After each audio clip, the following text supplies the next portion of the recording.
The date, April 11, Palm Sunday. At the U.S. Weather Bureau in Indianapolis, radar observers were keeping anxious watch on storm cells bearing down on the central Midwest.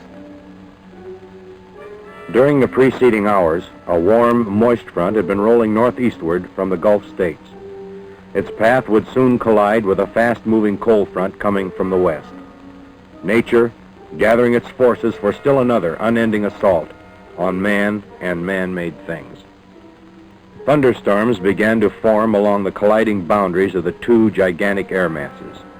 These conditions were being watched closely by the Weather Bureau's Severe Storm Forecasting Center at Kansas City, where a 24-hour watch is kept for weather conditions that might produce violent storms, particularly storms that might spawn tornadoes.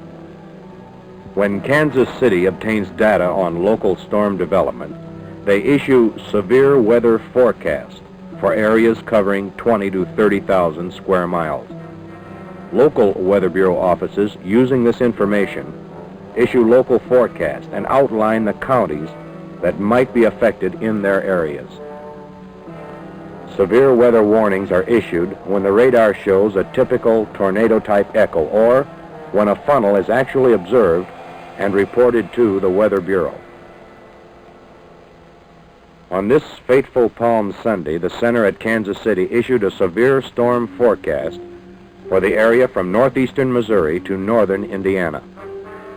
At noon, a second forecast was issued for the area from northern Arkansas to southwestern Indiana. The Weather Bureau at Indianapolis plotted the general information being received from Kansas City and prepared reports that outlined the Indiana counties that might be affected. These first reports were meant to reach citizens in the west central and northern portions of the state. The tension, as the weathermen watched, plotted, and reported the threatening weather, was in marked contrast to what was taking place outside. It was a balmy, humid Sunday afternoon, the first really warm day of spring, and Hoosiers, like all other Midwesterners, were outside, stretching, relaxing, taking a Sunday ride. It was the lull before the storm, and the storms came.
At 6:35 p.m., the first reports reached the weather bureaus from the Indiana State Police.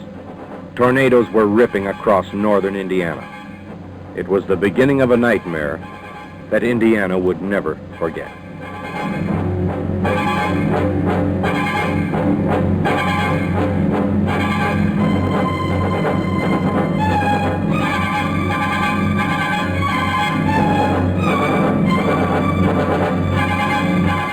Immediately after the twisters had passed, leaving behind their trail of death and destruction, state troopers, local police, and civil defense units, firemen and volunteer workers swarmed over the wreckage of what were once homes, apartments, trailer parks, shops, and stores, searching for the dead and injured.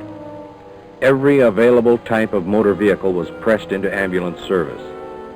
Temporary morgues were set up in several locations, even in school gymnasiums. Soon after the dead and injured were removed, state police established a central command center at General Headquarters in Indianapolis. 24 hours a day for the duration of the emergency, troopers compiled growing casualty lists. The center located and supplied emergency equipment and other items needed in the disaster zones. Thousands of calls poured in night and day from around the world. People everywhere were concerned. More and more information was wanted. Relatives seeking word about the fate of loved ones. Temporary command posts were also set up throughout the stricken areas. Troopers and National Guardsmen established radio communications with the outside and provided local authorities with whatever services were needed. Food, clothing, manpower for cleanup duties, additional police and soldiers to bolster round-the-clock patrols of towns and villages hit by the tornadoes.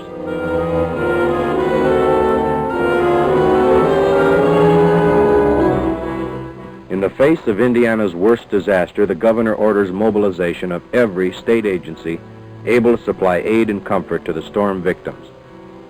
In the hours, days, and weeks ahead, state police helped coordinate the efforts of the National Guard, State Highway, Department of Correction, Board of Health, and State Board of Public Instruction. Joining the group in working out plans was the Red Cross and Salvation Army. Representatives of all these agencies meet regularly to map out plans of how best they can pool their efforts.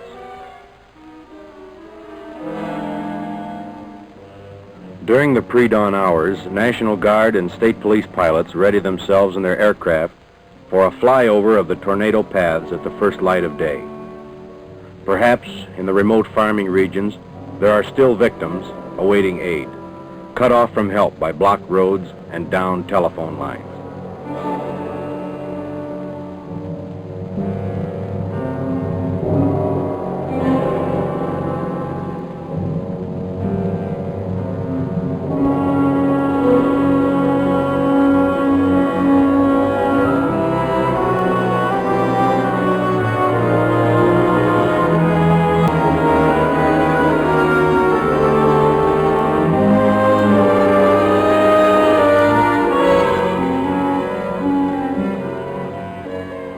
A tornado is nature's most violent storm. Its destructive forces are unequaled. Weather scientists can only guess at the wind velocities that are generated. 5, maybe 600 miles per hour, some say even higher. No way has yet been found to measure it. Enough screaming, vacuumous wind to level brick buildings. Steel towers supporting cross-country high-tension lines are reduced to scrap. Rigid, reinforced utility substations completely destroyed in explosive blasts of wind and unleashed electrical power. How many tornadoes were there? Perhaps 20. Perhaps many more than that. Several of the funnels were so wide, more than a mile at the base, that they spawned smaller twisters that leaped out onto destructive paths of their own. The Palm Sunday twisters that struck Indiana were a virtually unparalleled force. In the wake of the destruction, it was difficult to understand why the death toll was not higher. How so many were able to escape death and serious injury remains a puzzle. The eyewitness accounts of freak and nightmarish events are truths that are truly stranger than fiction. Tales from motorists caught up in the funnels who looked out to find themselves flying through the air, looking down at the ground far below, and then set back down to earth, suffering little or no injury at all. A woman tells of crouching in a ditch and watching above as houses, barns, vehicles, and even human beings pass overhead. The small personal treasures of a family, picture albums, documents, mementos, borne by the tornadic winds to be found hundreds of miles away.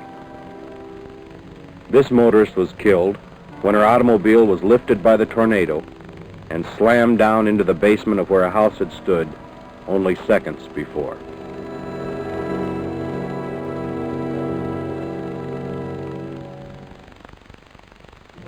In the midst of still stunning disbelief, the living groped through somber funeral rites.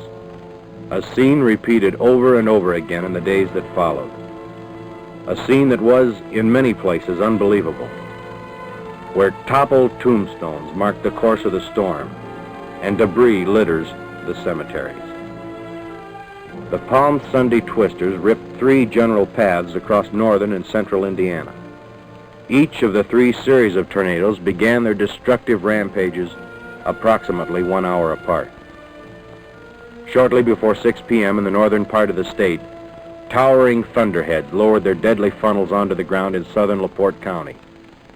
Heading on a northeasterly course, the twisters smashed into the communities of Kuntz Lake, La Paz, Lakeville, Wyatt, Dunlap, Shipshewana, and then crossed the state line into Michigan.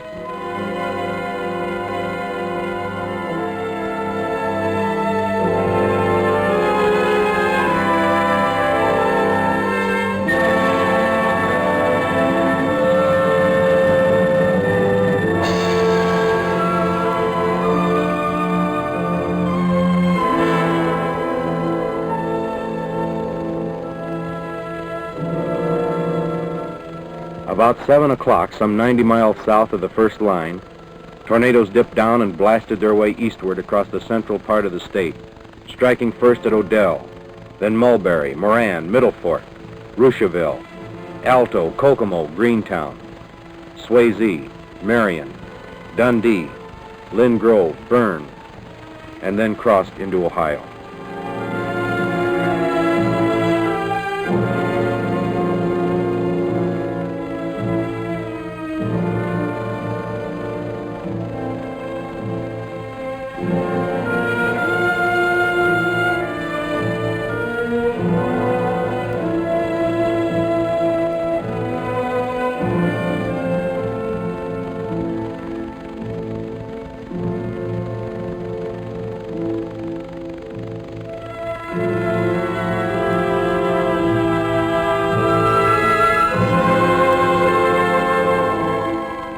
The third and last line of tornadoes originated little more than 20 miles southeast of Odell, striking first near Mace, then smashing an eastbound path through Shannondale, Dover, north of Lebanon, Sheridan, and Arcadia.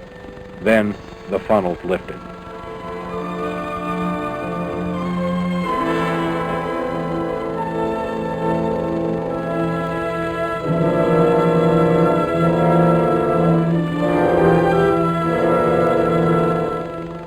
In the span of little more than 3 hours, Hoosiers in 17 counties and in scores of cities, towns, villages, and farms had seen the raging blackness bearing down on them, heard the deafening roar, and felt the agonizing pain and helplessness as their homes exploded into worthless debris around them. The sound, the fury, and the death was upon them. When it was over, 139 of them lay dead. More than 1,000 were injured. Nearly 2,000 motor vehicles totally destroyed. The other property damage was too unbelievable to comprehend. The loss would run into the millions of dollars. Never before had so many persons lost their life in any kind of tragedy in Indiana. Never before had there been so many tornadoes in a single day. Never before such widespread destruction. While the scars of the storms are still fresh on the land, the President comes to see for himself what damage has been done, to console the victims and to offer whatever services of the federal government are needed. He is met and welcomed by the governor. Along on the inspection tour are Indiana's United States senators. Even the President, who has been witness to the aftermath of many natural and man-made disasters, is unprepared for what he sees. Later, after the President leaves, rescue workers discover the body of a young victim beneath the rubble, where only hours before the chief executive had passed close by. The President's words, spoken at the site of total destruction, are still remembered. Horrible, horrible.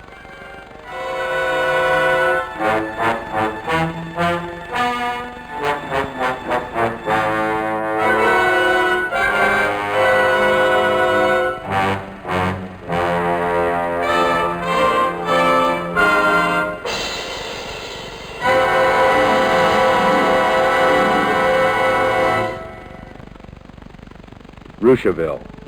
The death and injury toll was far worse in other places around the state, but here there was a special kind of tragedy. Here nature tried to kill a town. The devastating twisters touched every part of the community. The business district, the familiar small town shops and stores, even the fire department. Destroyed. Every home, every building hit. Most destroyed. Many smashed beyond repair. Only a handful of houses escaped with minor damages. The trees that shaded the quiet homes and sidewalks for generation upon generation, stripped and uprooted. The State Department of Correction brings inmates from the state prisons to help clean up the debris. The prisoners, sympathetic to the plight of the tornado victims, work hard to do the most they can, and their help is deeply appreciated by the townspeople. Coatesville, a similar-sized community in west central Indiana, was destroyed by a Good Friday tornado in 1948 and was rebuilt. The citizens of Rushville now face the same long, hard job of rebuilding. Many will succeed, but for some others, it is too late. Out of the confusion and uncertainty that marked the afternoon of Palm Sunday, none perhaps was more pronounced than that of the several different weather bureaus attempting to alert Hoosiers to the storm conditions. The Weather Bureau has for a long time used the two terms forecast and warning. On that day, few, if any, people knew the meaning or the difference between the two terms. In the planning that is now going on to avoid death and injury in tornadoes yet to be born, the two terms will still be used. It is vitally important that everyone now know what they mean exactly. Forecast is a term that is applied when weather conditions are such that severe storms are predicted with the possibility of tornadoes. The term warning is applied when a tornado has actually been seen and reported.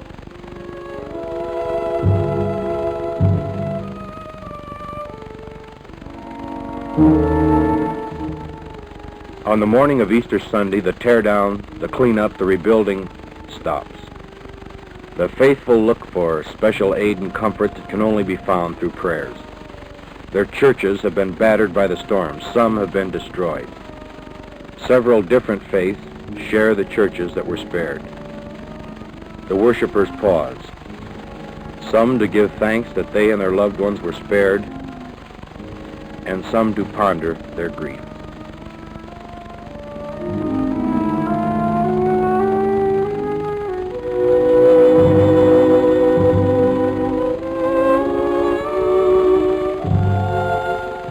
Although sightseers were discouraged, the lure of seeing firsthand one of the Midwest's worst disasters proved too strong to resist. Main highways were jammed with long lines of traffic, but the delays proved only temporary, and to the everlasting credit of those who came to look, they left behind thousands of dollars in donations, money that would be used to help replace a variety of human needs, from fire trucks to window panes. The Hoosier State is world-renowned for its hospitality, and Hoosier citizens for their courtesy and friendly welcome to friends and strangers alike. The misery brought by the storms is virtually engulfed by the aid from citizen to citizen. Homes are opened to the homeless and food given to the hungry. It becomes a powerful demonstration that in time of need, Hoosiers take care of their own. The marshaling music of a people struck by disaster is not a trumpet or a drum. It's the roar of a bulldozer, the hum of a chainsaw, and the beat of a hammer. Neighbor helps neighbor to rebuild. The workers swarm over the houses to get repairs made as quickly as possible. Tremendous effort was extended by all of Indiana's power and communications industries. Armies of electric, gas, water, and telephone workmen and women descended on the disaster areas and pitched into a successful round-the-clock battle to restore vital public services. In the aftermath of the disaster, Hoosier citizens began asking of themselves and of each other, what happened, and why did it happen here? A searching examination of the known and the unknown began, and it's still going on. Killer tornadoes have struck Indiana before, but time is a healer of unpleasant memories, and in some cases the memories were secondhand, separated by generations. it had been 17 years since 20 persons were killed by twisters that struck west central Indiana. True, there had been other tornadoes since then, but the death toll had been slight in comparison, and the destruction confined to smaller areas. How many remembered? Was there enough warning given? Will it in fact ever be possible to give enough warning? Weather experts point out that a high percentage of tornadoes that occur cannot even be detected before they are spawned. Who then will be responsible for alerting every man, woman, and child that they may stand in the path of death and destruction from out of the skies? These are the questions that are being asked, and Hoosier citizens are trying to find answers. Indiana has painfully discovered that it is indeed a part of the Middle West infamous Tornado Alley. All over the state, in communities both large and small, responsible citizens are meeting, working, and planning together to devise more adequate tornado warning systems and to update and improve present reporting procedures. Instrumental in this planning is the Indiana Broadcasters Association, the men and women representing the state's radio and television industry. It is this media for which most people will look to and listen for storm information that will save their lives. During the tornado disaster of Palm Sunday, countless numbers of people were able to protect themselves after being warned by radio and television bulletins that the twisters were approaching. Other agencies working to devise a uniform disaster warning program includes officials of the U.S. Weather Bureau, Civil Defense Corps, and state, county, and local police departments. Knowing what to do when a tornado is approaching may mean the difference between life or death. If time permits, go to a tornado cellar if one is available. If you're in open country, move at right angles to the tornado's path. Tornadoes usually move about 25 to 40 miles per hour. If there is no time to escape, lie flat in the nearest depression, such as a ditch or a ravine. In a city or town, seek inside shelter in a strongly reinforced building.